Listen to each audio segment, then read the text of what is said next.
हम लोग श्रीमद् भगवद गीता के 17वें अध्याय के 30वें श्लोक को पढ़ेंगे। अर्जुन ने पूछा था कि जो लोग शास्त्र की विधि को त्याग करके कामाचरण नहीं करते लेकिन श्रद्धा से युक्त होकर किसी की उपासना करते हैं तो उनकी स्थिति क्या सात्विक है या राजसिक तामसिक है।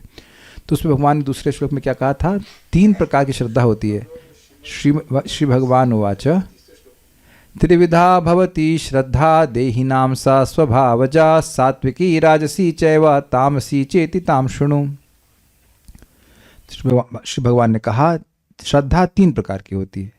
देहिनाम सा स्वभावजा, वह श्रद्धा, सा श्रद्धा, वह श्रद्धा देहियों अर्थात मनुष्यों के स्वभाव से उत्पन्न होती है, शास्त्र से उत्पन्न नहीं होती।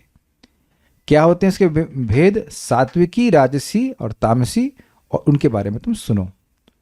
ओके, अब एक बड़ा सुंदर बात भगवान इस तीसरे श्लोक में कह रहे हैं कि श्रद्धा का विभाजन का आधार क्या है। क्या टॉपिक है आज का? श्रद्धा 3 प्रकार की, ये तो भगवान ने दूसरे श्लोक में बताया। श्रद्धा 3 प्रकार की है क्यों? कल मैंने समझाया था, आज इसको डिटेल में समझेंगे कि श्रद्धा अगर 3 प्रकार की है तो वो है क्यों। और सिंपल सार बात है, श्रद्धा एक ही होती है, वो निर्गुण श्रद्धा है। लेकिन जब अधिष्ठान, जो व्यक्ति का चित्त है, जो हृदय कह लीजिए, सत्व से कहते हैं, वह कैसा है, वह किस गुण के वशीभूत है या उससे प्रभावित है, उसके अनुसार श्रद्धा अडल्ट्रेट हो जाती है। जैसे सिंपल सी बात सोचिए, दूध ले लीजिए। दूध जब मैं बोल रहा हूँ दूध मतलब प्योर, लेकिन अब दूध में आप हल्दी मिला दीजिए तो पीले कलर का, उसमें आप कुछ हरी वस्तु मिला दीजिए तो हरे रंग का हो जाएगा, और अगर उसमें आप नीली वस्तु मिला देंगे तो नीले रंग का हो जाएगा। या ऐसे कह लीजिए पीला, लाल और नीला, तो लाल इंगित करेगा राजस और नीला इंगित करेगा तामस और पीला इंगित करेगा सात्विक। इस तरह से कुछ मिश्रण है, ठीक है ना। तो इंपॉर्टेंट बात है कि श्रद्धा सभी जीवों की है, सबके पास है, और श्रद्धा मूलतः सत्वगुण से आती। तो अगर अपनी श्रद्धा को हमें स्ट्रांग करना है तो हमें क्या करना होगा? रजोगुण तमोगुण को दूर करना होगा अपने चित्त से। कई बार प्रश्न किया जाएगा, आगे भी होता आया है और आगे भी करेंगे लोग, कि हम अपनी श्रद्धा को भक्ति में कैसे दृढ़ करें। तो उत्तर बड़ा स्पष्ट है, जितना हमारा चित्त पवित्र होगा रजगुण तमगुण से, तो स्वाभाविक सात्विक श्रद्धा है जो शास्त्र से निकल के प्रकट होती है, वह अपने आप और प्रकट होती चली जाएगी। जब भी आप किसी को बोलोगे कि आप सुबह क्यों नहीं आए या जब क्यों नहीं कर रहे हो, उसका कोई भी कारण नहीं है। Whatever he gives, whatever excuse he gives is no excuse. कोई कहे कि मैं सही में जब करना चाहता हूं लेकिन मैं आ नहीं पाया, तो ये गलत बात है, क्योंकि आप सही में अगर कुछ करना चाहते हैं तो कर ही डालते हैं। क्योंकि सही में गोलगप्पे खाने के लिए लोग 12 किलोमीटर चलते हैं, 15 किलोमीटर भी, बिकॉज वो सही में खाना चाहते हैं। Do you agree with this? समझ पा रहे हैं? If you really wanted to, ये आनंद प्रभु को कहा था विष्णुजन महाराज ने, कुछ था कि आनंद प्रभु को बुलाए थे कि यहाँ पे आना है, तो आनंद प्रभु उनको बोले I really want to come but I could not come. तो विष्णुजन महाराज कहे कि if you really want to do something then the test is that you will do that thing at any cost. कितनी गंभीर बात है ना। यानी कि जिसकी जैसी इच्छा होगी उसके अनुरूप लोग कार्य करते हैं। कितना कचरा लोग पढ़ते हैं कुछ एग्जाम में पास होने के लिए। ऐसा तो नहीं है कि बस उसी तरह से आपका पेट पलेगा, लेकिन इच्छा है। मुझे व्यक्ति बोले हमको नीली कैप पहनने की इच्छा है। हमको पहले समझा नीली कैप तो मार्केट में अवेलेबल है, व्हाट डज दैट मीन। बाद में समझना कि पुलिस की नौकरी को नीली कैप कहते हैं। I have not idea but seems like that कि वो IPS बनना चाहते हैं। हमको समझ नहीं आया कि नीली कैप का क्या मतलब होता है। तो नया फ्रेज था। तो उस व्यक्ति का सत्व ऐसा है, अंतःकरण ऐसा है, तो उसको लग रहा है कि ये चीज पा करके हम अच्छे हो जाएंगे। इस प्रकार की श्रद्धालुओं की होती है। तो ये बात यहाँ, ये श्लोक का सार है। बाकी कैसे क्या होता है हम देखेंगे। मेरे पीछे बोलिए।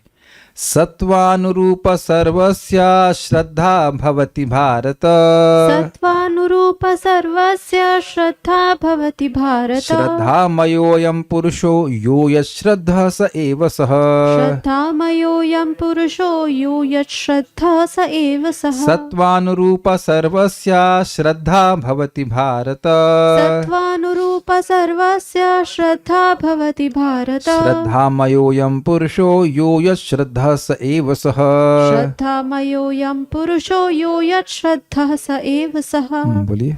सत्त्वानुरूप सर्वस्य श्रद्धा भवति भारत सत्वानुरूप सर्वस्य श्रद्धा भवति भारत श्रद्धामयोऽयं पुरुषो यो यत् श्रद्धः स एव सः श्रद्धामयोऽयं पुरुषो यो यश्रद्धः स एव सः।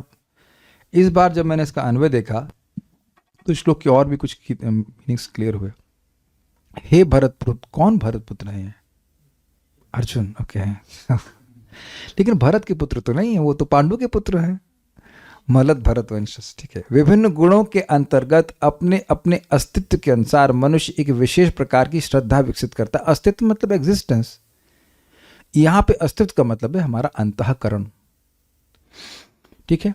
अपने द्वारा अर्जित गुणों के अनुसार ही जीव को विशेष श्रद्धा से युक्त कहा जाता है। श्लोक देखिए, बहुत अन्वय देखिए। भारत यानी हे भारत, हे भरतवंशी, सर्वस्व श्रद्धा, सबकी श्रद्धा सत्वान रूपा भवती, अंतःकरण के अनुरूप होती है। इसलिए यह तो कोई कह ही नहीं सकता कि उसकी श्रद्धा है नहीं। बहुत जबरदस्त बात है, सबकी श्रद्धा होती है। इस पे ऑल्दो मैं श्री स्वामी की टीका नहीं रखा हूं, लेकिन सर्वस्व श्रद्धा का अर्थ रखें कि सबकी श्रद्धा होती है। बिना श्रद्धा के कोई नहीं जी रहा है। जो आतंकवादी हैं वह भी श्रद्धा है उनको कि उरे मिलेंगी सब, वो उनको गिनती तक पता है सब 72। अगर वहां स्वर्ग पहुंचे, स्वर्ग को क्या बोलते हैं वो लोग, जन्नत पहुंचे और 71 मिली तो वहां भी गोली चलाई। अरे 72 का प्रॉमिस करके 71 देते हो। और उनको समझ नहीं आ रहा है कि एक बीवी मतलब रखने में आदमी को कितना दिक्कत होती है। 72 मिल जाएंगी उरे तो उसको तो बाल ही ना उछलेंगे, है कि नहीं? दिक्कत होती है कि नहीं? अरे सॉरी, गलत है। गलत, दिक्कत होती है भाई। अगर सोचो एक की जगह 2, 3, 4 और 75 72 हो जाए तो पागल हो जाएगा आदमी। भगवान कृष्ण तो है ना वो, लेकिन उनको से बड़े खुश है कि 72 मिलेंगी। कोई इसका शास्त्र प्रमाण नहीं कि लोगों को गोली मारोगे तो तुम्हें हुरे मिलेंगी, लेकिन पगले हैं। श्रद्धा बहुत स्ट्रांग है, तो उनके सत्व के अनुरूप होता है। भाई देखिए, हमारा क्लास में थोड़ा मजाक करना जरूरी है, कोई पर्सनल नहीं लेना भाई। माता जी लोग आप लोग बहुत अच्छे हैं, आप लोग सब डिवोटीज हैं। खाली मजाक के लिए बोलते से लोग जो थोड़ा जगे रहे, ऐसा नहीं है। Devotees are devotees, mata ji are also good, prabhu ji are good. वो खाली बात कर रहे हैं कि सबकी श्रद्धा होती है। अभी उनको कल्याण प्रभु हमारे इस मामले में शिक्षा गुरु हैं, वो उनको बताते रहते हैं कि दुनिया में कुछ लोग हैं जो प्लानिंग कर रहे हैं कि लोगों को मार दिया जाए, और मेट में भी ट्रू, उससे पॉपुलेशन कम हो। पॉपुलेशन के पाप कम हो से मतलब नहीं, पॉपुलेशन ही कम कर दो गलत चीज खिला करके। श्रद्धा के अनुसार है। इस पे मैं एक बड़ी इंटरेस्टिंग बात बताऊंगा, कैसे देखिए श्रद्धा सत्व के अनुरूप होती है। हिटलर के एक असिस्टेंट थे और वो खूब इंसानों को मारते थे, ज्यूस को पर्टिकुलरली, और वो वेजिटेरियन थे। तो उनके असिस्टेंट ने पूछा, सर आप इतने लोगों को मार रहे हैं और यहाँ आप मांस भी नहीं खाते हैं? तो उन्होंने कहा हमको हिंसा नहीं करनी चाहिए। तो उन्होंने कहा आप इतने लोगों को मार रहे हैं, वहाँ हिंसा नहीं करते। वो मानवता की रक्षा करने के लिए हमेशा करना पड़ रहा है। होलोकास्ट सुना होगा आपने, उसमें कंसंट्रेशन कैंप में कितने कितने ज्यूज को बड़ी बुरी तरह से मार दिया, और वो कह रहे हैं कि हिंसा नहीं करनी चाहिए। It is very complex. परम पूज्य राधानाथ महाराज एक शब्द कहते हैं, the road to hell is paved with good intentions. समझिए, बड़ा जबरदस्त बात है। नरक के रास्ते की ईंटें शुभ इच्छा से बिछी होती हैं। What does that mean? लोगों का सत्व ऐसा है तो वो किसी चीज को अच्छा मानेंगे कि भाई कुछ लोगों को सफाई कर देना चाहिए, बड़ा अच्छा काम है, लेकिन वो शास्त्र के अनुसार नहीं होता, वो उनके सत्व के अनुसार होता है। Does that can follow? तो कह रहे सबकी श्रद्धा, यानी सभी लोगों की श्रद्धा होती है, लेकिन उनकी सत्व के अनुरूप होती है, अंतःकरण के अनुरूप होती है।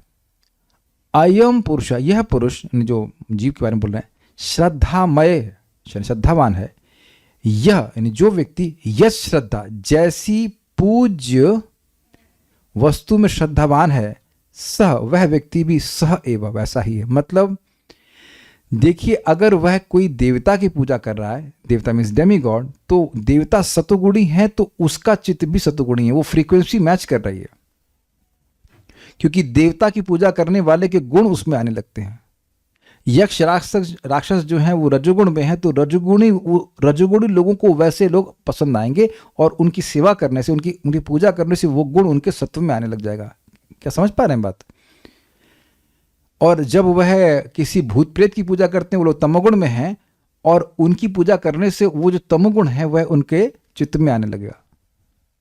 आप अगर ढूंढ सकते हैं प्रथम स्कंद के 2 अध्याय में समशीला भजंती वै, ये शब्द है उसमें, समशीला भजंती वै। वहां पे भी यही शब्द बोला है कि देवता जिस गुण से प्रभावित है उसका उपासक भी उसी गुण से प्रभावित है। बहुत सुंदर है। ऐसा नहीं कि यक्ष राक्षस सतोगुण में है, यक्ष और राक्षस जो सतोगुण में है और जो पूजा करने वाला है वो राजसिक है। इससे एक बात यहां नोट कर लीजिए कि जिसकी उपासना हम करते हैं उसके गुण हम में आ जाते हैं। अगर सब कुछ भूल जा रहे हैं तो इतनी बात हर व्यक्ति याद रख सकता है, जिसकी उपासना आप करेंगे उसके गुण आप में आने लग जाएंगे। और देवता भी रजोगुणी जो उपास्य हैं वह भी सतोगुणी रजोगुणी तमोगुणी होते हैं। यस को भेजा गया है 1.2.27 रजस्तमः प्रकृतया समशीला भजन्ति वै पितृभूत प्रजेशादीन श्रिय ऐश्वर्य प्रजेप्सवः।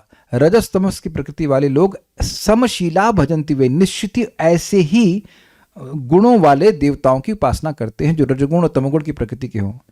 इनका नाम रखा है पितृ भूत प्रजेश आदि, और श्रेय यानी धन की इच्छा से, ऐश्वर्य की इच्छा से, प्रजा की यानी संतान आदि की इच्छा से। कभी आप देखे हैं कि लोग संतान आदि की इच्छा से कहीं किसी मजार पे जाते हैं, बेसिकली काइंड ऑफ कोई मरे हुए व्यक्ति की पूजा कर रहे हैं, या कहीं किसी देवता की पूजा करने लगते हैं। तो ये सारी बातें दिखा रहा है कि उनके हृदय में इस प्रकार की इच्छा है। ये बहुत इंपॉर्टेंट पॉइंट है। तो अब अगर आप भगवान विष्णु की आराधना करते हैं तो आप समझ गए होंगे, मैं fill in the blanks easy है ना। जब देवता की उपासना करने वाले के हृदय में देवता के गुण आ जाते हैं तो भगवान की उपासना करने वाले के चित्त में क्या आएगा? भगवान के गुण आएंगे। और इसको बोला गया है 5वें स्कंद में बोला गया है प्रहलाद महाराज के द्वारा, यस्यास्ति भक्तिर्भगवती अकिंचना सर्वैर्गुणैस्तत्र समासते सुरा हराव भक्तस्य कुतो महद्गुणा मनोरथेना सति धावतो बहि। जिस व्यक्ति की भगवान हरि में अकिंचन भक्ति होती है उसके हृदय में सारे देवता अपने सारे गुणों के संग निवास करते हैं। लेकिन आचार्यों ने प्रश्न उठाया कि भाई देवता के गुण तो देवता के उपासक में भी आ जाते हैं, तो कौन सी बड़ी बात है? तो वहां लिखा है कि भगवान भी अपने सारे गुणों के साथ उस भक्त के हृदय में निवास करते हैं। इसलिए विपरीत परिस्थितियों में भी भक्त के सद्गुण बने रहते हैं। समझे बात? इस जगत में आप किसी से प्रेम कीजिए, वो प्रेम करता है, लेकिन जरा सा भी मन मुटाव होता है तो वो दुश्मन बन जाता है। लेकिन आप देखिए प्रहलाद महाराज का कितना द्रोह किया हिरण्यकशिपु ने, लेकिन आपको पता है प्रहलाद महाराज को यही बात याद थी कि उनके पिता उनके प्रति अफेक्शन प्रेम प्रदर्शित किए थे, उनका माथा सर सूंघते थे, उनको यही याद रहा कि उन्होंने हमसे हमारे प्रति प्रेम प्रस्तुत किया, और वो जो कुछ भी किए गलत वो अज्ञान में किए। बताइए कोई ऐसा कर सकता है? कोई किसी को सर्प के कुंड में फेंक देकर उसके बाद भी पॉजिटिव देखे उसमें? तो ये ऐसा इसलिए है क्योंकि भगवान उनके हृदय में, और उसमें आगे बड़ा सुंदर बात बताई गई है। ये सब बात इसलिए श्लोक कोट किए जाते हैं क्योंकि साधना भक्ति करने से व्यक्ति के जीवन में सारे सुंदर सद्गुण आ जाते हैं। तो उसमें एक बड़ा सुंदर बात बोले, 2 सद्गुण बोले विशेष, बाकी अन्य सद्गुण तो हैं लेकिन 2 सद्गुण हैं। सभी जीवों से प्रेम करना, प्रीणन, और सभी जीव उससे प्रेम करने लगते हैं। सुहृद सर्वभूतानां, अगर आपको याद हो, भगवान स्पेशली बोला सुहृद सर्वभूतानां, सभी जीवों के प्रति अफेक्शन संभाव ज्ञान लगता है। तो हम समझा रहे थे कि भगवान की भक्ति करने से निर्गुणता चित्त में आने लगती है, चित्त धीरे धीरे करके निर्गुण होने लगता है। अब आप बता सकते हैं कि क्यों होने लगता है? सिंपल सी बात है, देवता सतुगुणी, तो आप सतुगुणी सेवन कर रहे हैं, सतुगुण आएगा। यक्ष राक्षस रजोगुणी, तो आप रजोगुण का सेवन कर रहे हैं तो रजोगुण आएगा। और भूत प्रेत हैं वो तमोगुण है, तो तमोगुण का सेवन कर रहे हैं तो उस प्रकार का चित्त में गुण का प्रभाव आएगा। और निर्गुण वस्तु का सेवन करेंगे तो अंततोगत्वा चित्त पूरी तरह से निर्गुण हो जाएगा।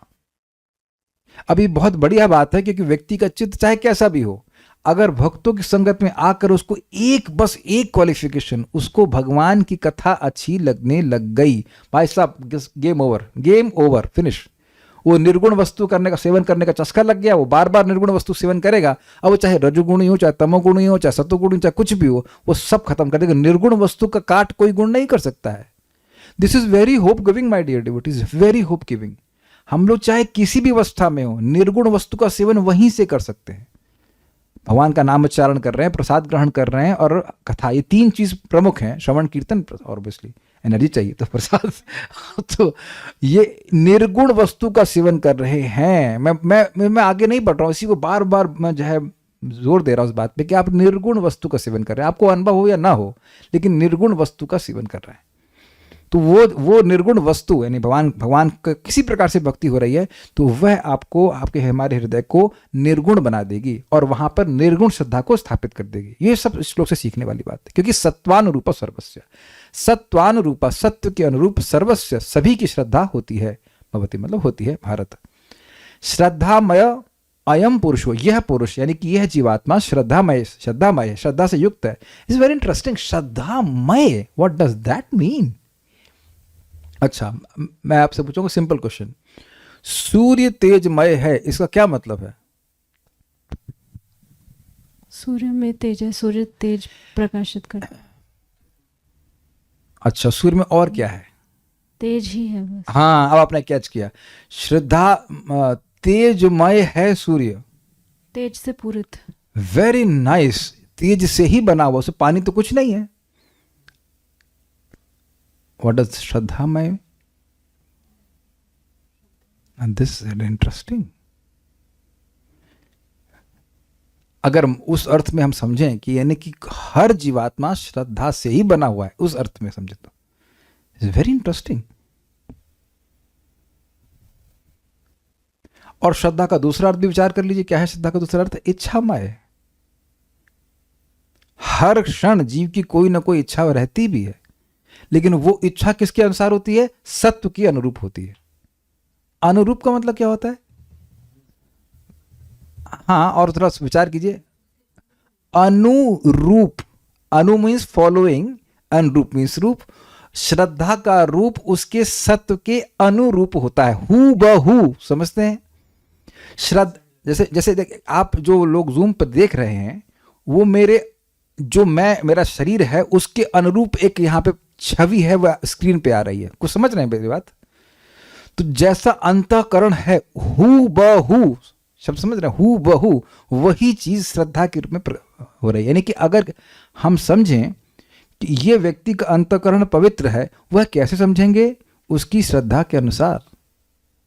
यही परम पूज्य राधा गोविंद महाराज समझा रहे थे कि जिस व्यक्ति को भगवान कृष्ण की, भगवान विष्णु की महिमा समझ में आ गई है, वो महाआत्मा है। महा प्लस आत्मा, आत्मा मतलब भाई अंतःकरण मतलब मन, यानी महामन वाला है। एक भक्त का नाम भी है महामन दास, रूपा जी के शिष्य हैं। तो आप समझ पा रहे हैं, उसका मन पवित्र है, तभी भगवान की महिमा समझ में आ रही है। कुछ भक्त पूछ रहे हैं, उससे पहले हम पूरा कर लेते हैं। यह यश श्रद्धा स एव स, जो जिस प्रकार की उपास्य की प्रति श्रद्धा से युक्त है, वो वैसे ही गुणों वाला है।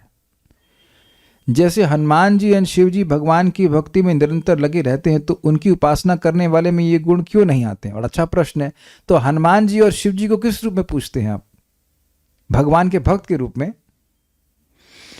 कितने लोग हनुमान जी की पूजा करते थे यहाँ पे? आप करते थे? 1 2 3 4 लोग करते थे।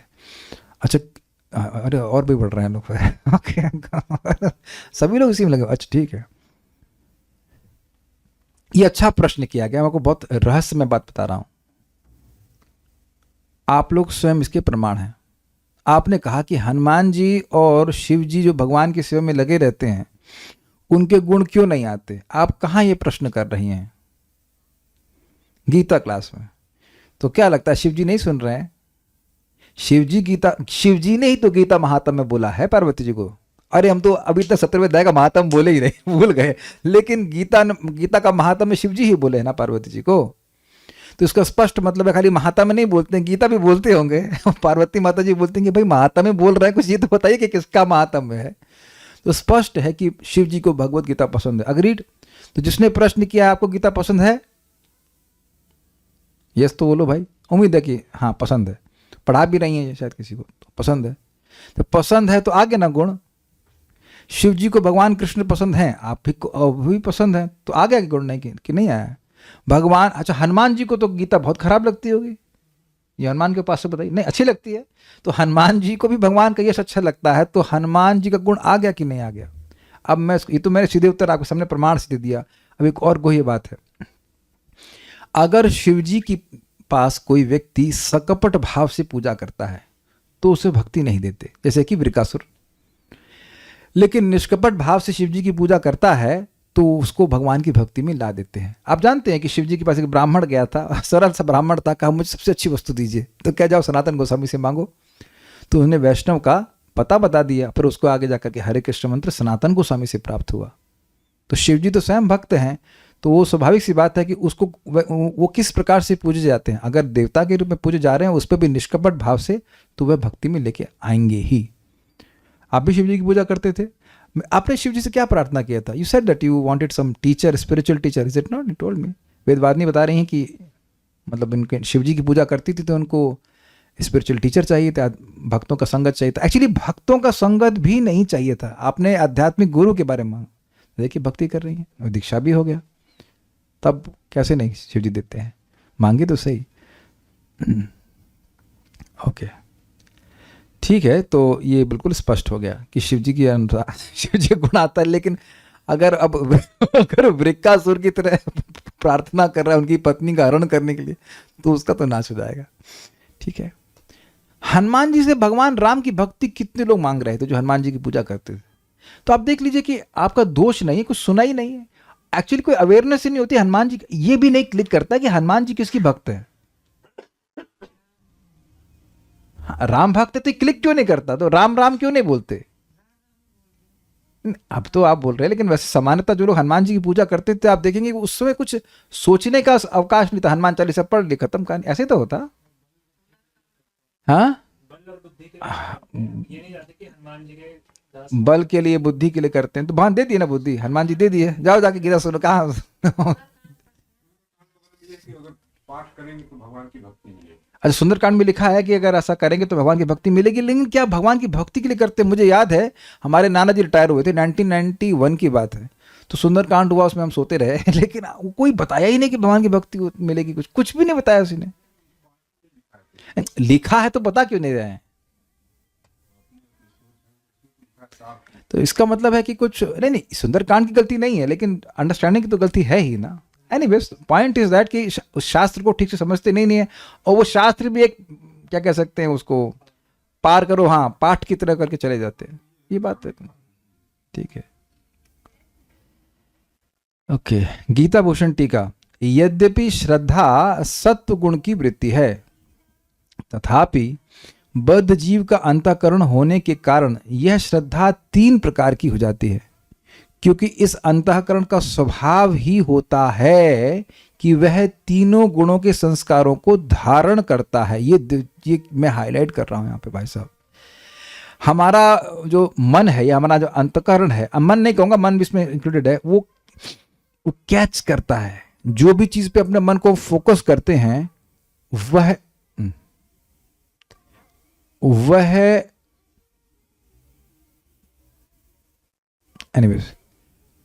वह उसको कैच करता है।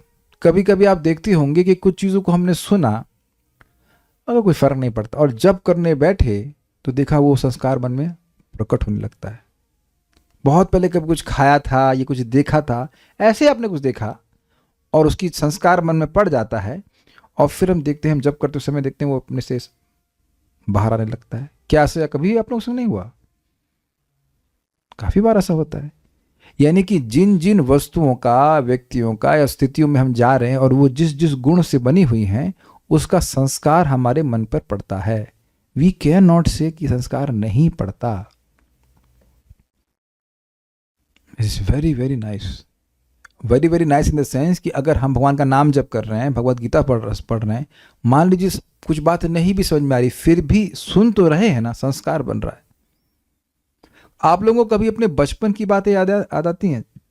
आपकी मम्मी कहीं आपको कहीं महिला संगीत में लेके चली गई, या नो समवेयर किसी मीटिंग में लेके चली गई, आप बैठे हैं देख रहे हैं सबको क्या हो रहा है। जैसे मैंने 1991 की बात की, दैट मीन्स आई वाज 9 साल का समय, और मुझे याद है उस समय कि वहाँ पे चल रहा है, कुछ सब कुछ चल रहा है, वो सुंदरकांड चल रहा है और माइक पे लोग बोल रहे हैं। आप समझ पा रहे हैं संस्कार वाली बात? जो हम कुछ खा रहे हैं उसका संस्कार बनता है, जो जिन लोगों से बात कर रहे हैं उसका संस्कार बनता है।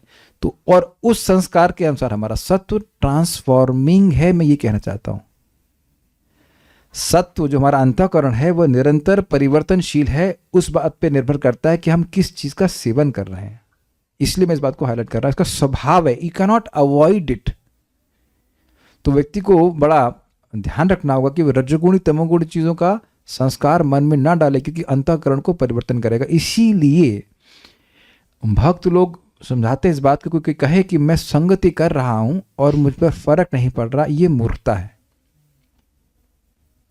उदाहरण दिया जाता है जैसे कि एक क्रिस्टल है, अब इसमें आप अगर नीली रोशनी फेंकेंगे तो आप ये नहीं कह सकते कि इसके आगे जो है वो पीली रोशनी परावर्तित होगी, वह नीली ही परावर्तित समझते, आगे नीली फैलेगी। इस प्रकार से हमारा अंतःकरण है। कुछ जैसे लोगों की संगति करने लग जाएंगे, वो वैसी बातें करेंगे, वैसी उनकी श्रद्धा होगी और वैसा ही हमारा चित्त बनता चला जाएगा। बहुत से भक्त जो भक्ति छोड़ देते हैं वो इस बात को नज़रअंदाज करते हैं कि अरे हम लोगों की संगति करेंगे और हमें कुछ फर्क नहीं पड़ेगा। और बहुत से लोग भक्त भी इसलिए बन जाते हैं और सोचते हैं अच्छे लोग हैं, थोड़ा मिलते जुलते और बेचारे फंसा लेते। एक व्यक्ति मुझे डोनेशन देना शुरू किया, हमने हाँ दीजिए कोई दिक्कत, 4 माला करते हुए धीरे धीरे 8 पे लाए हमने। जब 8 कर रहे तो 16 भी कर सकते हैं, अब 16 माला मुझसे पहले खत्म कर देते। तो आप देखिए कि जो व्यक्ति जिसकी भी संगत करेंगे, भक्तों की संगत करेंगे तो भक्त बन जाएंगे, अभक्तों की संगत करेंगे तो अभक्त बन जाएंगे।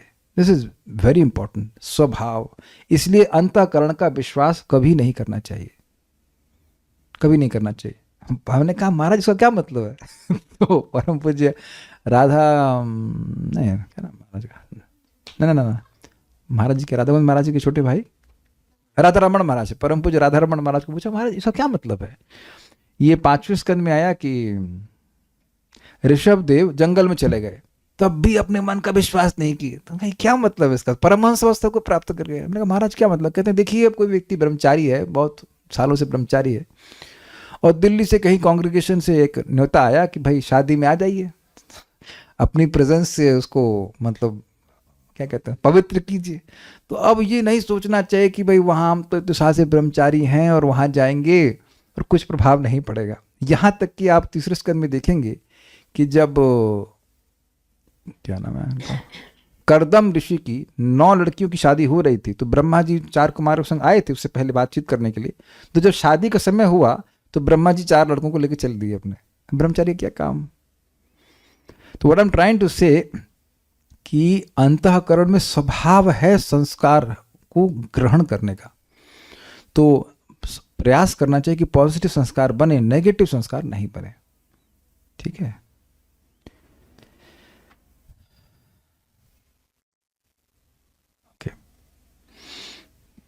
ओके जाते हैं।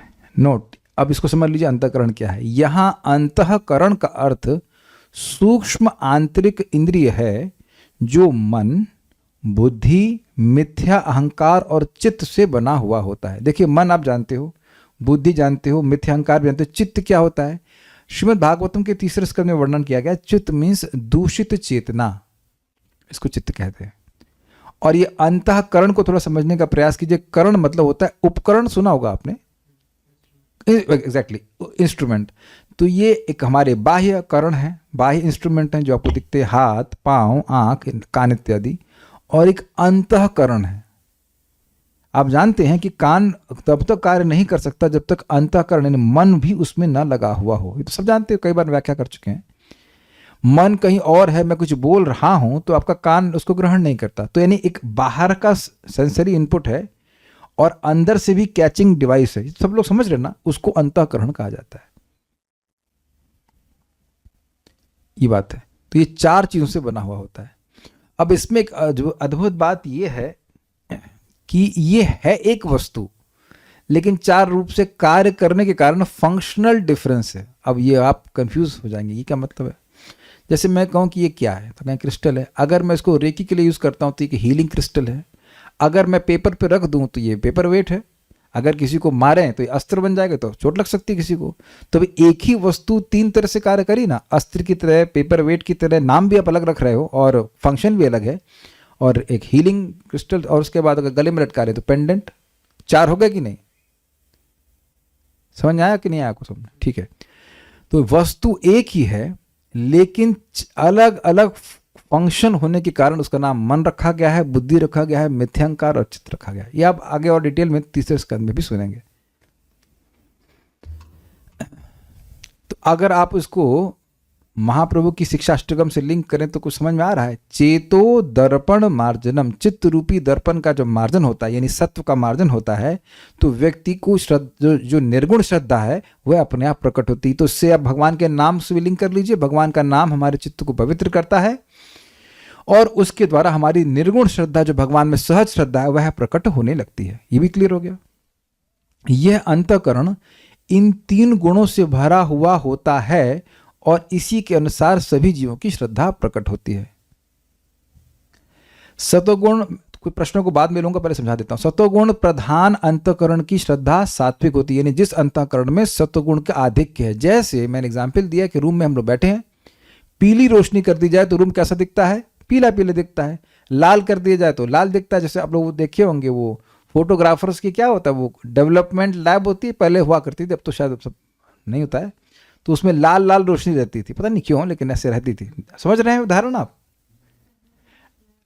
क्या होता है, कुछ तो बोलते हैं ना, डेवलपमेंट रूम आई मीन से, वो जो उसमें पहले फोटो क्लिक करते थे फिर उसका नेगेटिव आता था, वो नेगेटिव को फोटो में डेवलप करने के लिए जिस रूम में करते थे कुछ पानी में भिगो के रखते थे, तो वो लाल लाल सा रूम होता था, तो बिल्कुल डार्क रहता था लेकिन प्राय उसमें लाल रोशनी रहती है। उसी तरह उसमें आप हरे रोशनी करिए। चलिए कुछ याद नहीं आ रहा, टॉयलेट याद आ रहा है आपको अपना?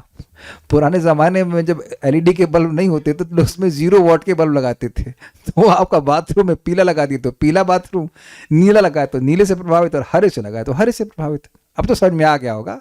नए बच्चों ने जिन्होंने अभी जन्म लिया उनको नहीं पता चल रहा होगा, लेकिन मेरे ख्याल से शुरुआत में सब जानते हैं 0 वॉट के बल्ब, उसका प्रभाव आप जानते हैं। उस तरह से अंतःकरण होता है। तो सत्वगुण प्रधान अंतःकरण की श्रद्धा सात्विक होती है, रजोगुण प्रधान अंतःकरण की श्रद्धा राजसिक होती है, और तमोगुण प्रधान अंतःकरण की श्रद्धा तामसिक होती है। अच्छा, इसमें बार बार रिप्लेस करते जाइए श्रद्धा को इच्छा से, तो बड़ा मजा आएगा।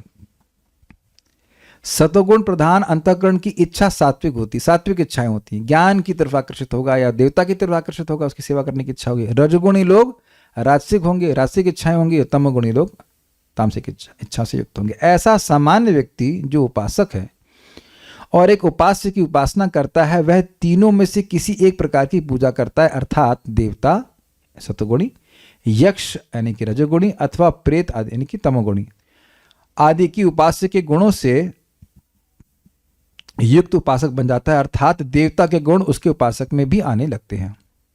स्पष्ट है तात्पर्य? इससे पहले एक चीज बात को मैं बोलना चाहूंगा। मैंने आपको बताया था कि एक भक्त थे जो भूत प्रेतों की उपासना करते थे, उनके गुरु महाराज ने उनको ये तामसिक उपासना करना क्यों बंद कराया? क्वेश्चन सिंपल है, लेकिन आप बताइए उसका उत्तर। उनके अंदर तमस गुण बढ़ेगा। वेरी गुड, वेरी सिंपल, बहुत सिंपल सी बात है कि अगर वह उपासना करते रहते तो जो निर्गुण होने का वो प्रयास कर रहे हैं, प्रकृति के परे जाने का प्रयास कर रहे हैं हरे कृष्ण मंत्र के द्वारा, उसमें बाधा आती। Make sense? और मुझे 2 लोगों को मैं जानता हूं और वो दोनों इस प्रकार की उपासना करते थे और बता भी रहे थे कि प्रभु इस तरह की उपासना करने से काम आदि बहुत हृदय में बढ़ जाता है। क्योंकि ऐसे लोगों की उपासना करते तो हृदय में भी काम वासना और गंदी गंदी चीजें मन में आने लगती हैं। कार्य करते भी हम लोग, उपासना ही गंदी होती है। यहाँ तो स्नान करो, वहाँ स्नान करो, सो जाओ तो स्नान करो, बाथरूम जाओ तो स्नान करते करते एकदम दिक्कत। तो वहाँ कहाँ स्नान का सिस्टम है कुछ? तात्पर्य, प्रत्येक व्यक्ति में चाहे वह जैसा भी हो एक विशेष प्रकार की श्रद्धा पाई जाती है, लेकिन उसके द्वारा अर्जित स्वभाव के अनुसार उसकी श्रद्धा उत्तम यानी सतोगुणी, राजस यानी रजोगुणी अथवा तामसी कहलाती है। तो स्पष्ट है, इस प्रकार अपनी विशेष प्रकार की श्रद्धा के अनुसार ही वह कतिपय लोगों से संगति करता है। समझे आप? उसको एक विशेष प्रकार के लोग पसंद आते हैं। जो लोग यहाँ भजन में लगे पड़े हैं, अब उनको, मैं nothing against the businessman, but आप देखेंगे कि अब उनको कहो कि बिजनेस की चर्चा हो रही है, शेयर्स, हाँ शेयर्स की चर्चा हो रही है, तो कोई बहुत ज़्यादा उनको रुचि नहीं आएगी कि क्या बात हो रही है। हाँ, आप ये नोटिस करते हैं कि जो आपके सामान्य रिश्तेदार हैं कुछ हैं, वो आप उनसे कुछ भी गीता के बारे में बात कर ही नहीं पाते। उनको कुछ यू कांट इवन स्टार्ट। मैं ये भी नहीं कहूँगा कि आप उनसे कुछ बात करेंगे तो कुछ रिएक्शन होगा, बात शुरू ही नहीं हो पाती है कि नहीं? वो खुद से आए गीता क्लास में, ये तो मतलब सपना। कभी आप सपने में भी नहीं देखे हैं कि वो रिश्तेदार आपका जो भक्ति में नहीं है कि वो सपने में जब कर रहा हो, आपके सपने में जब कर रहा हो गीता, सपने में भी नहीं आएगा। जस्ट उनको कोई इंटरेस्ट नहीं आएगा। तो जो व्यक्ति जैसे लोगों की संगति कर रहा है, इससे दिखता है कि उसकी श्रद्धा किस प्रकार की है। ये बात कह रहे हैं। देखिए, मैं कई बार बोलता हूँ, आज तो मैं सोच इस पे जब श्लोक को तैयार करके आया था तो मैं सुबह भी देख रहा था कि देखिए हम लोग का कितना भाग्य है कि हम लोग रोज सब जब करते हैं तो 50, 60, 70 लोगों को देखते हैं जो कि निर्गुण श्रद्धा से युक्त हैं। मंदिर में जाते हैं तो लोग देखते हैं, मंदिर में तो देखिए अनेक अनेक प्रकार के लोग आते हैं, लेकिन जब जप करने के लोग बैठते हैं, जब कर रहा है कोई हरे कृष्ण मंत्र एक्चुअली जब कर रहा है, तो वह अब और किसी श्रद्धा से युक्त नहीं हो सकता। उसकी निर्गुण श्रद्धा है, तभी तो कर रहा है, तभी तो हरे कृष्ण मंत्र कर रहा है। Don't see it as an ordinary thing. ये आपको और हमको दिख रहे हैं ऐसे लोग जो हरे कृष्ण मंत्र जप करके वैकुंठ जाने का प्रयास कर रहे हैं। That gives immense faith in chanting. अब वास्तविक तथ्य तो यह है कि जैसा 15वें अध्याय में कहा गया है कि प्रत्येक जीव परमेश्वर का अंश है, अतः वह मूलतः इन समस्त गुणों से परे होता है। लेकिन जब वह भगवान के साथ अपने संबंध को भूल जाता है और बद्ध जीवन में भौतिक प्रकृति के संसर्ग में आता है, तो वह विभिन्न प्रकार की प्रकृति के साथ संगति करके अपना स्थान बनाता है। ये बिल्कुल स्पष्ट है। पानी, मैंने दूध के एग्जाम्पल लीजिए, पानी के एग्जाम्पल लीजिए। पानी अपने आप में प्योर है, मिट्टी में गया तो मिट्टी जैसा हो जाएगा, नीली वस्तु में इंक डाल दीजिए तो स्याही उसकी वैसी हो जाएगी, चाय जैसा कलर हो जाएगा। तो जैसे जैसे गुणों का संग करता है वैसा वैसा चित्त उसका हो जाता है। इस प्रकार से प्राप्त कृत्रिम श्रद्धा तथा अस्तित्व मात्र भौतिक होते हैं। ये बड़ी इंटरेस्टिंग बात है। वाकई तो जीव की इच्छा होनी चाहिए, श्रद्धा होनी चाहिए भगवान की सेवा करने में, और बाकी वो जिसको भी महत्वपूर्ण मान रहा है वो सब कुछ कृत्रिम है। This is brilliant. अगर वो मान रहा है कि देश की सेवा बहुत महत्वपूर्ण है तो वह कृत्रिम है, वो जीव के स्वरूप से संबंधित नहीं है, आर्टिफिशियल। एग्जैक्टली। और प्रभुपाद समझाते हैं कि ये जो कृष्णा कॉन्शियसनेस है, ये आर्टिफिशियल इम्पोज्ड कॉन्शियसनेस नहीं है। आप देखो, अपने पिता से आप प्रेम करते हैं तो वो आप पर एक इम्पोजिशन है। बचपन से सिखाया जा रहा है कि आपके बाप हैं, आपके पास कोई प्रमाण नहीं कि ये बाप हैं। Is it not? और अन्य चीजों में भी भर दिया था कि ये तुम्हारी कर्तव्य इसके प्रति, तुम्हारा कर्तव्य इसके प्रति, इत्यादि इत्यादि इत्यादि। क्योंकि जो बोल रहा है वो भी ऐसी ही कृत्रिम चेतना से युक्त है। उसके अंदर ये चेतना तो नहीं है कि मैं कृष्ण का सेवक हूं। आप समझ रहे हैं ना बात? This is all artificial. और इसका रहस्य देखिए, आप कभी नोटिस किए कि इस जगत में जो लोग बहुत सफल हुए, अंततः का तो खुद रिटायर हो लिए। मैं समझा पा रहा हूं? अब इसे फॉर एग्जाम्पल, सचिन तेंदुलकर अब क्रिकेट नहीं खेलते हैं। क्या ही नहीं खेलते? अब तो बहुत सफल थे उसमें, और वृद्ध भी नहीं हो गए। ऐसा तो नहीं कि दांत सब बाहर आ गए, ऐसा कुछ हाथ चल नहीं रहा है। काहे छोड़ दी? चाहे 40 साल में रिटायर करते हैं, आई डोंट नो क्यों 40 में क्यों? रिटायरमेंट डे तो 60 होती है। 60 साल तक खेलते रहना चाहिए था। आपने कभी विचार नहीं किया इस बात पे? क्यों ऊब जाते हैं? Why do they retire? आप में से किसी लोग का जब से रिटायरमेंट प्लान है कि अब 70 साल के बाद जब नहीं करेंगे?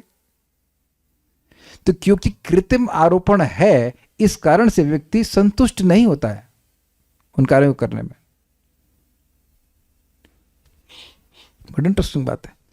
भले ही कोई किसी धारणा या देहात्म बोध द्वारा प्रेरित हो, लेकिन मूलतः वह निर्गुण या दिव्य होता है। This is a brilliant. Why brilliant? देखिए, मैं अपनी बात करूं या अन्य भक्तों का अपने को देखेंगे तो हर व्यक्ति किसी न किसी अनर्थ से जूझ रहा है। लेकिन ध्यान रखना इस बात का कि ये आपके ऊपर एक आरोपण है। जो भी इच्छा इस समय, जैसी गर्हित से गर्हित इच्छा भी क्यों ना, कितनी भी खराब हो, मर्डर तो नहीं करना चाहते, कोई मर्डर करना चाहता है किसी को? नहीं, ठीक है, वो तो नहीं है। कैसी भी इच्छा हो, वह एक कृत्रिम आरोपण है, इसलिए उसको हटाया जा सकता है। इसको हमने भगवद गीता में शुरुआत में सुना था। सर्वार्थ पान मत, क्या था वो? यदा सर्वान पार्थ मतु मनोगतान, क्या श्रुता हो, आत्मनि आत्मना तुष्ट सतप्रज्ञस्त उच्यते, तो है, लेकिन शुरुआत कैसे होते हैं? प्रजहाति यदा कामान सर्वान पार्थ मनोगतान, जब व्यक्ति खूब अच्छे से त्याग देता है, क्या चीज? प्रजहाति यदा कामान सर्वान पार्थ मनोगतान, जो मनोगत इच्छा, जो मन में फंसी हुई है, वो स्वरूपगत इच्छा नहीं है, जो मन में जो लॉज्ड इच्छा है, उस सबको त्याग देता है। और उसका कारण बड़ा बहुत सिंपल है, जैसे जैसे चित्त शुद्ध होता जाएगा वैसे वैसे कचरा अपने आप बाहर जाता जाएगा। एग्जाम्पल देता हूँ बहुत तगड़ा, प्रभात एग्जाम्पल देते हैं घी का। आप जानते हो मक्खन होता है, मक्खन को उबालते हैं, उसके बाद घी आने लगता है, और घी को जैसे जैसे उबालते जाते हैं वो कचरा को अपने आप ही बाहर फेंकता है। अग्रीड? सोना भी इसी प्रकार से जब तपाया जाता है तो सोना तो मूलतः शुद्ध है, उसमें जो भी इंप्योरिटीज है, जो कचरा है, वो उस हीट से अपने आप ही बाहर चली जाती है। Very very nice example.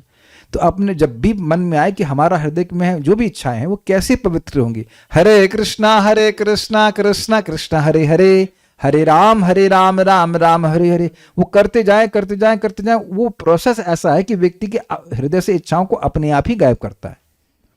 आप समझ पा रहे होंगे दोनों एग्जाम्पल से, घी और सोने का। जैसे जैसे चित्त आपका पवित्र होता जाएगा वो अपने आप वो इच्छा चली जाएंगी। इसलिए ये कभी नहीं सोचिएगा कि हमारा हृदय पूरी तरह कभी शुद्ध नहीं हो सकता। This absolutely wrong. जब अजामिल का हुआ है तो हमारा भी होगा, हमें अपने उस प्रोसेस को करते रहना चाहिए। ओके? भले ही कोई किसी धारणा या देहात्म बोध द्वारा प्रेरित हो, लेकिन मूलतः वह निर्गुण या दिव्य होता है।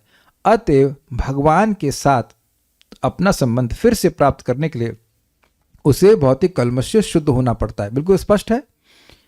यही एकमात्र मार्ग है निर्भय होकर कृष्ण भावनामृत में लौटने का। यदि कोई कृष्ण भावनामृत में स्थित हो तो उसका सिद्धि प्राप्त करने के लिए वह मार्ग प्रशस्त हो जाता है। यदि वह आत्म साक्षात्कार के इस पद को ग्रहण नहीं करता तो वह निश्चित रूप से प्रकृति के गुणों के साथ बह जाता है। बिल्कुल स्पष्ट है, यानी कहीं ना कहीं किसी न किसी गुण का सेवन वो करने वाला है।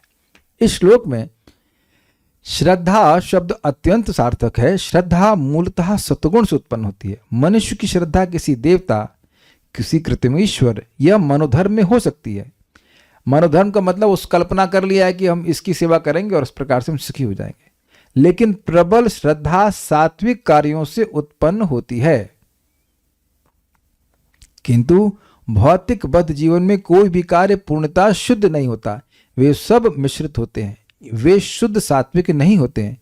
शुद्ध सत्व दिव्य होता है। शुद्ध सत्व में रहकर मनुष्य भगवान के वास्तविक स्वभाव को समझ सकता है। जब तक श्रद्धा पूर्णतः सात्विक नहीं होती तब तक वह प्रकृति के किसी भी गुण से दूषित हो सकती है। बस अब क्लियर है चीजें। प्रकृति के दूषित गुण हृदय तक फैल जाते हैं, इसको मैं समझाने का प्रयास करता हूं। अतएव किसी विशेष गुण के संपर्क में रहकर हृदय जिस स्थिति में होता है उसी के अनुसार श्रद्धा स्थापित होती है। जैसे आप कैंडल जलाते हो तो उसका प्रकाश फैल जाता है, उसी प्रकार से एक विशेष गुण एक विशेष समय में किसी जीव विशेष में के हृदय में, उसके अंतःकरण में से फैलता है। आप देखिए अचानक कभी कभी किसी व्यक्ति के हृदय में पैसा कमाने की बहुत इच्छा आ जाती है, प्रसिद्धि कमाने की इच्छा आती है। उसका एक और भी कारण है, पहले कोई उसने कर्म किया रहता है तो इस समय वह प्रेरित होगा विशेष प्रकार के गुण से प्रभावित होने के द्वारा। नॉट ओनली एसोसिएशन, कुछ कर्म भी ऐसा है। आप देखिए कि कभी अपने जीवन में कोई गलत आदत आई, गलत आदत की संगत से आई, उसके बाद वो इच्छाएं हृदय में एक्सपैंड सी करने लगती हैं कि मुझे ये चाहिए, मुझे ये करना है, मुझे बिल्कुल करना है कि नहीं? अब एक भक्त कह रहे हैं कि सिर्फ गुण ही फैलता है, निर्गुण नहीं। नहीं, निर्गुण इज नॉट अ गुण। मतलब गुण का मतलब होता है रस्सी बांधने वाला, निर्गुण मतलब बांधने वाला नहीं, वो मुक्त करने वाला है। वो जो निर्गुण वस्तु वह भी फैलती है, तो स्वाभाविक सी बात है। तो एक समय आएगा जब हृदय में पूरी तरह से निर्गुणता ही व्याप्त रहेगी और व्यक्ति गुणों से नहीं प्रभावित होगा। इससे एक और चीज सीखना चाहिए कि अगर कोई व्यक्ति भक्ति स्वीकार नहीं कर रहा है तो आप एकदम उसको असुर नहीं बोल दीजिए। भाई अब उसका वो बेचारा उस गुण से फंसा हुआ है, ठीक है, नहीं, उसको प्रसाद खिलाइए।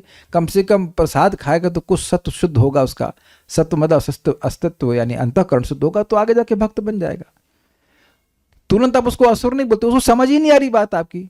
आप अरबी बोल रहे हो, क्या समझ में आएगा उसको? हिंदी समझ में आती है, उसको अरबी समझ में नहीं आ रही है, अरबी कैसे समझेगा बताइए? आप देखेंगे वो बोलेंगे हाँ हमको समझ में आ रहा है, कुछ समझ में नहीं आ रहा, कुछ समझ में नहीं आ रहा। प्रभुपाद ये कहते हैं not everyone in this movement is understanding Krishna consciousness equally. हर व्यक्ति जो सुन एक ही बात रहा है लेकिन वो समझ एक ही बात नहीं रहा है। अब बेचारा हेल्पलेस है, असहाय है, जैसा उसका चित्त होगा वैसे समझेगा वो। ये मैं अनुभव करता हूं कि कुछ मतलब हैं लोग जो मैं इनको जानता हूं, वो बात करते हो सोचते हैं कि हाँ हाँ ये मेरा मेरा ओपिनियन है। सबका ओपिनियन बराबर है? सबका ओपिनियन बराबर नहीं है। सबका अंतःकरण बराबर नहीं है, इस कारण से सबका ओपिनियन भी बराबर नहीं है। जिसका जिसका जितना हृदय शुद्ध होगा उसकी दृष्टि अलग प्रकार की होगी, उसकी अंडरस्टैंडिंग अलग प्रकार की होगी। सिंपल सी बात है। मान लीजिए को कहे कि अरे भगवान ने जब धन दिया है तो क्यों ना भोगे, क्यों भाई क्या गलती है इसमें? तुम कहते माता जी क्या गलती है? अगर है भगवान पैसा दिए हैं, फ्रिज दिए, ये दिए, तो क्यों ना भोगे, क्या गलत है बताइए इसमें? सो भोगोगे भाई ये भगवान के लिए कि तुम्हारे लिए? Is it not? तो अब आप देखिए कुछ लोग इसमें कन्विंस है कि जब भगवान दिए, भगवान मान रहे भगवान है, भगवान कृष्ण भगवान है, भगवान ही है, भगवान दिए तो भोगने में क्या दिक्कत है? मैं मेरे को दिया मैं भोगूंगा, मेरा कर्म है ऐसा। तो ये रॉन्ग कंसेप्शन है ना। तुम पहली बात तो प्रश्न है कितना भोग लोगे ये बताओ। और अगर तुम उस चीज को भगवान के भक्तों की सेवा में देते हो या भगवान की सेवा में देते हो, तुम्हें कितना आशीर्वाद मिलेगा, ये समझो। समझते क्यों नहीं हो? ये बात है। तो चित्त के अनुसार व्यक्ति सोचता है कि मैं अब पैसा आ गया, मैं घूमूंगा, इधर जाऊंगा, यहाँ करूंगा, वहां करूंगा। भक्त के पास पैसा आता सोचता है अरे कोई और भक्त इसके पास बेचारा थोड़ा गरीब है, कुछ उसको आवश्यकता है, उसको सहायता हम करेंगे, तो उससे भगवान खुश होंगे। I hope it is very clear. तो जितना चित्त पवित्र होगा उतना उतना बातें समझ में आती है। इसीलिए हमारे सर कहा करते थे, कभी कभी लोग कुछ प्रश्न करते उन्हें समझ में नहीं आता, कहते यू चैंट हरे कृष्णा, तुम्हारे कृष्ण मंत्र जपो तुमको समझ में आ जाएगा। और मेरे कहा से भक्तों को अनुभव भी होगा कि बहुत सी बातें ना समझ में आती थी पहले, वो जप करते करते फिर जो है समझ में आने लग जाती हैं। ओके, यह समझना चाहिए कि यदि किसी का हृदय सत्वगुण में स्थित है तो उसकी श्रद्धा भी सत्वगुण ही है। यदि हृदय रजोगुण में स्थित है तो उसकी श्रद्धा रजोगुणी है, और यदि हृदय तमोगुण में स्थित है तो उसकी श्रद्धा तमोगुणी होती है। इस प्रकार हमें संसार में विभिन्न प्रकार की श्रद्धाएं मिलती हैं और विभिन्न प्रकार की श्रद्धाओं के अनुसार विभिन्न प्रकार के धर्म होते हैं। एक कुछ आतंकवादियों का इंटरव्यू लिया गया था, कहते हैं आपको डर नहीं लगता मृत्यु से? कहते हैं भगवान चाहेंगे तो आज मरना होगा तो मर जाएंगे। अरे इतनी निर्भरता भगवान पे, तो भक्त क्यों नहीं बन जाते? बताइए, इतना सरेंडर कि आज मरना हो, गोली खानी होगी तो खा लेंगे, जिस गोली पे हमारा नाम होगा हमको लग जाएगी, तो इतने शरणागत हो तो कहीं नहीं जब कर देते हो, वो गोली चलाएगा। अमेजिंग ने। या लोग कहते हैं अल्लाह की क्या कहते हैं, अल्लाह की इनायत है, ऐसा कुछ तो बोलते हैं, अल्लाह की कृपा से हमने आज मिसाइल दाग दी उसके। अल्लाह से तुम मिसाइल दगवा रहे हो तो दिस इज अमेजिंग। किस प्रकार की श्रद्धा है, अमेजिंग है। ठीक है, धार्मिक श्रद्धा का असली सिद्धांत सत्वगुण में स्थित होता है, तब व्यक्ति ठीक ठीक धर्म को समझ पाता है। लेकिन चूंकि हृदय कलुषित रहता है, अतः विभिन्न प्रकार के धार्मिक सिद्धांत पाए जाते हैं। यानी कि जो अलग अलग गुणों से प्रभावित लोग हैं वो किस धर्म को स्वीकार कर पाएंगे उसके अनुसार धर्म दिया जाता है। इसीलिए विभिन्न प्रकार के धर्म भी हैं और उनकी प्रासंगिकता है। दे हैव देयर, इंग्लिश में क्या कहेंगे प्रासंगिकता को, नहीं समझ रहे हैं, दे हैव देयर वैल्यू। कि भाई जो सामने वाला समझ ही नहीं पाएगा भगवत गीता को तो उसे गीता क्या बोलेंगे, उसको एक लोअर लेवल की बात बोली जाएगी, धर्म की ही बात बोली जाएगी, लेकिन लोअर लेवल की बात बोली जाएगी वो समझ सके और वहां उसको पालन करेगा तो धीरे धीरे प्रगति करेगा। हाँ, उसकी योग्यता के अनुसार बोला जाएगा। श्रद्धा की विभिन्नता के कारण ही पूजा भी भिन्न भिन्न प्रकार की होती है। तो कैसी भिन्न प्रकार की होती है हम आगे सुनेंगे। हमने एक बात पे थोड़ा बोला नहीं, वह छूट गई बात।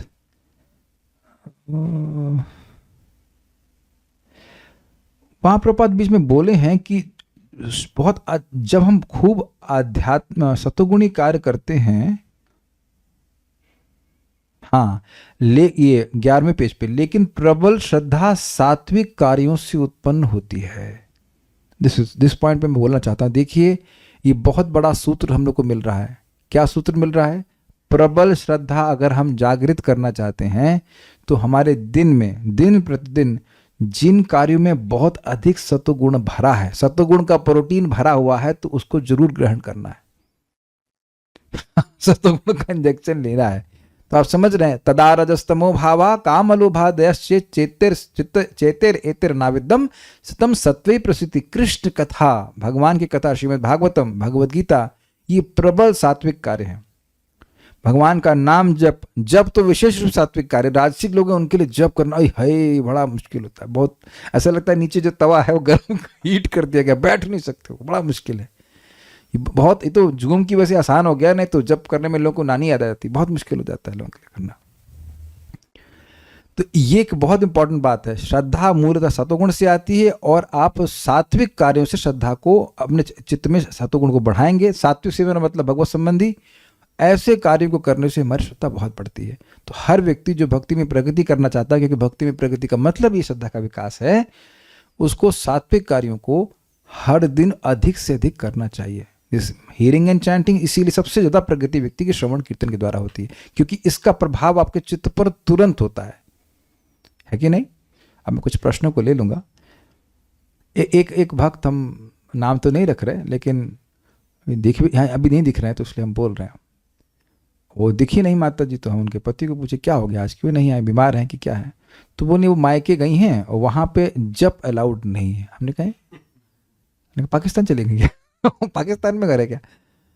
नहीं, कहते हैं उनके पिताजी को पसंद नहीं, तो पिताजी शायद बीमार हैं, उनको देखने के लिए गई। तो फिर बाद में माता जी को पूछा हमने, उनको मैसेज किया, काहे आप गई वहाँ पे। कहते पिताजी बीमार थे, 5 तारीख को आ जाएंगे। तो हमने कहा देख लिया ना पिताजी को। आप समझिए, अगर चलिए आप पिताजी को देखने गए तो देख लिए ना, बहुत दूरी तो नहीं है वहाँ से, 2 शहर हैं, कोई बहुत दूर नहीं है, काम हो गया ना।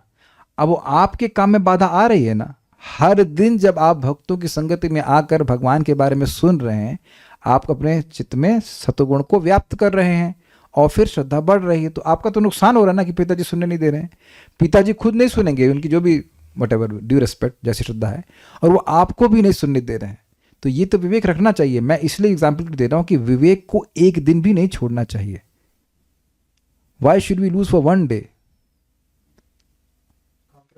क्यों कॉम्प्रोमाइज कर भाई। अगर आप पिताजी को देखना तो देख लिया आपने, ठीक है, जिंदा है, जो भी है, आप तो दवा भी नहीं दे रहे हो। मैंने कहा पता नहीं मेरी बात मानेंगे कि नहीं। मैंने कहा आज ही आप अपने घर से वापस रिपोर्ट कीजिए। Anyhow once a woman is married, she is not under her father, वो अपने पति के अंदर होती है। पति भक्त है, भाग्य मानो। हमने तो देखा था कि हमारी नानी हमारी माँ के घर पे आकर पानी भी नहीं पीती थी। ये तो सब लोग जानते हैं कि पति के अंडर में होती है ना। ये हम गलत तो नहीं बोले, शास्त्र के अनुसार बोल रहे हैं, शास्त्र के अनुसार बोल रहे हैं। तो अब काहे को पाकिस्तान जा रहे हैं वहां प्रीचिंग तो आप कर नहीं पा रहे हैं वास्तव में। Is it not? जबरदस्ती क्यों जाना? और देख के क्या कर लेंगे आप, क्या कर लेंगे आप? Every day every moment counts. जितना हो सके हम सतोगुणी कार्यों को करेंगे, उतना श्रद्धा हमारी बनी रहेगी। कुछ प्रश्न हम देख लेते हैं। हाँ, पूछ रहे हैं कि इन चारों के फंक्शंस क्या हैं। मन के फंक्शन है संकल्प और विकल्प, मोटा मोटा बता रहा हूँ, और भी फंक्शन हो सकते हैं। एक है संकल्प विकल्प, ये करना ये नहीं करना। बुद्धि का एक फंक्शन है स्लीप, सोना। बुद्धि का एक है डिस्क्रिमिनेशन, क्या ये सही है ये गलत है। मिथ्यांकार तो आप जानते हैं, मैं ये देह हूं। और चित्त का क्या फंक्शन मैं भूल रहा हूं अभी, अब वहां तीसरे स्तर में देखना पड़ेगा।